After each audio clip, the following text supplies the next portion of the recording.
గొళ్ళెము వేసి తిని తాళము మరిచి తిని అని ఇదివరకు ఏదో సినిమాలో డైలాగ్ ఉంటుంది. రోడ్డు వేశారు, రోడ్డులో మధ్యలో ఉండేటటువంటి కరెంటు స్తంభాలను అవతలకి తీయడం కానీ, రోడ్డు మధ్యలో ఉన్నటువంటి పంపుని ఒక పక్కకి జరపడం కానీ చేయకుండా వేసిన రోడ్డుకి సంబంధించినటువంటి అంశం ఇప్పుడు సంచలనం సృష్టిస్తుంది. ఒంగోలు నగరంలోని భాగ్యనగర్ కాలనీ 4వ లైన్లు సిమెంట్ రోడ్డు వేశారు. సిమెంట్ రోడ్డు వేశారని సంతోషపడాలో, రోడ్డుకి మధ్యలో ఇవి ఉన్నాయి అని చెప్పేసి బాధపడాలో అర్థం కానటువంటి పరిస్థితి అన్నమాట.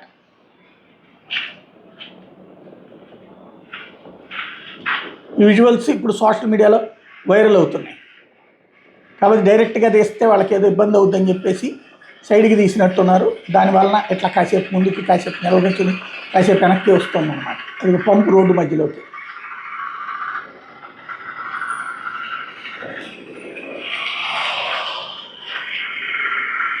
రోడ్డు ఎక్కడికి ఉంది, పంపు ఎక్కడికి ఉంది. ఇప్పుడు గబక్కన బండి వేసుకుని వచ్చినవాడు పంపుకి తగిలితే ఎగిరి అవతల పడతాడు.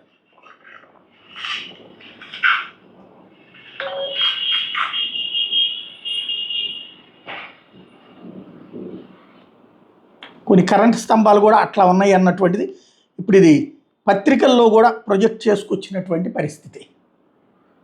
కాకపోతే ఇదివరకైతే ఇట్లాంటి వాటి మీద బాబు గారి టీం సీరియస్గా తీసుకునేది. ఇప్పుడు అవి మరి దాన్ని ఏమంటారు, అట్లాంటి ఒక బృందం ఉండేది ఇదివరకు క్రాస్ చెకింగ్. వాళ్ళు ఏమైనా చేస్తున్నారో లేదో తెలియదు.